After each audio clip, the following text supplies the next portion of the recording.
Hey, beautiful friend, it's Marnie.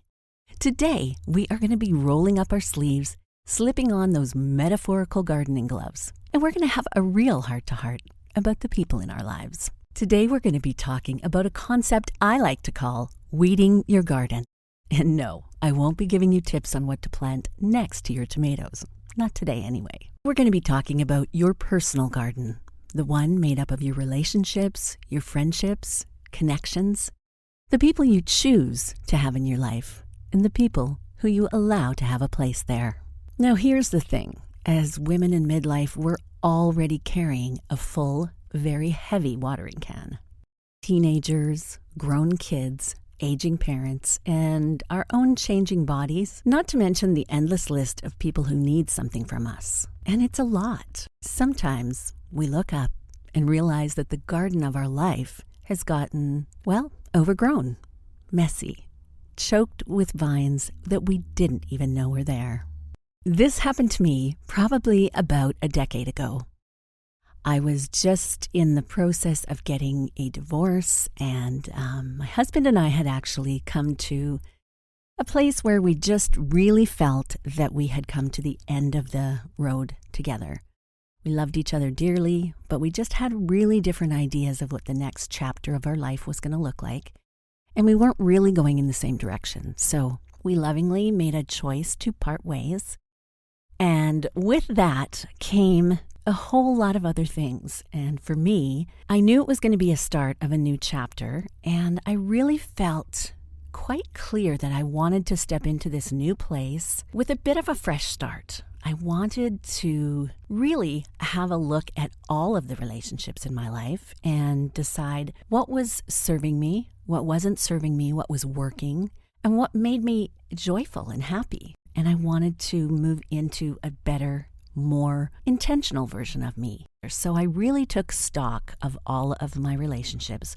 I'm a huge believer that people come into our life for a reason, a season, or a lifetime. And it's up to us to determine which relationships go where. So let's take a bit of a closer look at how we can weed our own garden so that we can blossom in this next chapter of our life. Let's dig in, literally and metaphorically.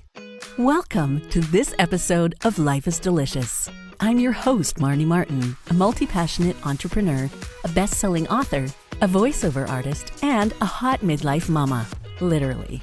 I created the Life is Delicious podcast with one simple mission in mind: to help strong, beautiful midlife women just like you reclaim your power and turn up the volume on your inner voice so that you can write your own unique recipe for a next chapter life that feeds your soul. Before we get started, I wanted to let you know about my new book, Happy is Not an Accident. It's a guided journal that I created with awesome inspiring prompts, exercises, and deep thought-provoking questions to help you gain massive clarity on what lights you up, what weighs you down, and who you want to become as you rewrite your own recipe for a next chapter life that feeds your soul.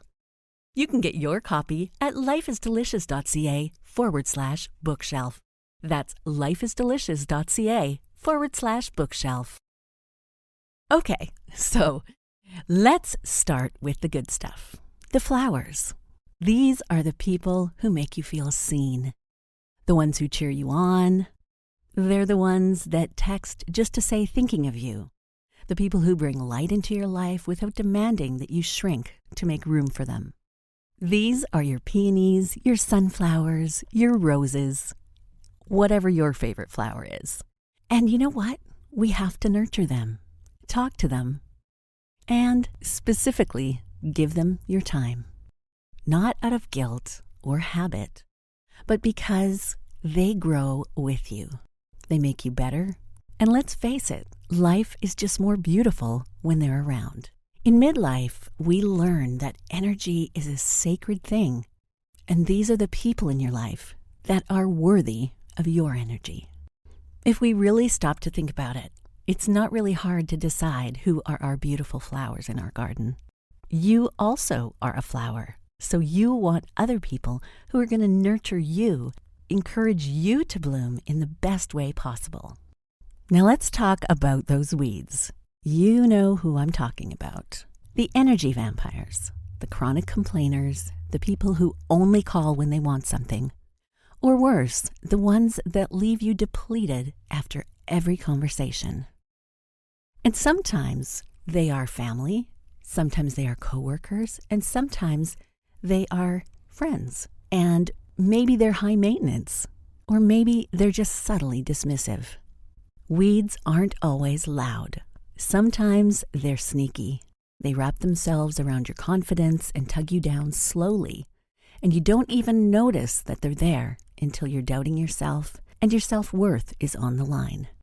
Maybe it's a friend you've known since middle school or college, and the friendship used to be amazing, but now maybe it's wilted or worse, toxic. And here's the truth. Not everyone gets to go into this next season of life with you. That's your choice, so choose wisely. So here's how to gently, or not so gently, weed your garden. Now, I'm not saying you should get out there with a blowtorch and burn the whole garden down, no.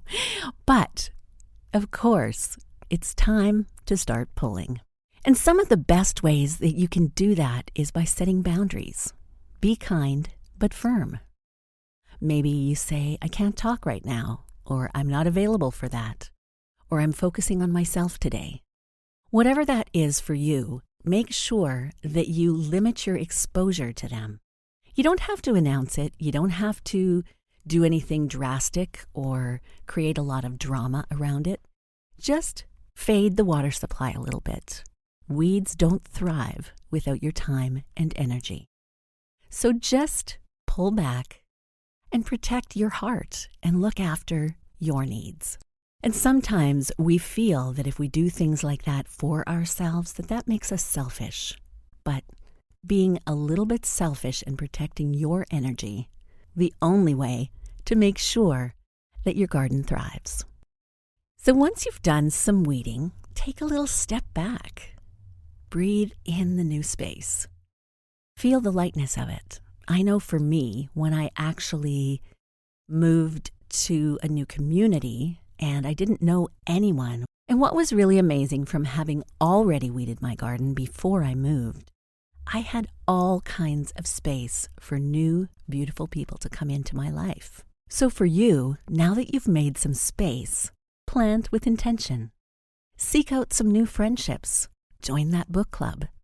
Say yes to coffee with that woman who you always laugh with in yoga class. And sometimes it even means having a look at your extended family. Maybe there's cousins or people in your life that you're related to that you've just never taken the time to nurture a relationship with. Maybe now's the time. Having a strong support system in our life is the biggest thing that we can do for our mental and emotional health. And once you get your perennial friends and your garden dialed in the way you want it, you have to protect it for all it's worth. My garden and the friends and family and core people that I have in my life are honestly the biggest pillar of strength, and they're the bedrock of the foundation of my happiness. I can tell you that for sure. Midlife is a powerful season to bloom again, with deeper roots and hopefully a wilder joy. I hope you loved today's episode. I hope it inspired you or motivated you in some way to keep going and create your very best life. If you did, would you stop and take 5 minutes to leave me a review on Apple Podcasts? It's the best way for me to know that you're enjoying the show, and it helps other listeners find us as well. And if you haven't already, make sure you subscribe wherever you get your podcasts so that when new episodes drop, they'll be queued up and ready for you. And if no one has told you today, there's not one person on this planet that is exactly like you. And the world is a better place because you're here. So thank you for being here. I'll be back next week, and I hope you'll join me right here on Life is Delicious.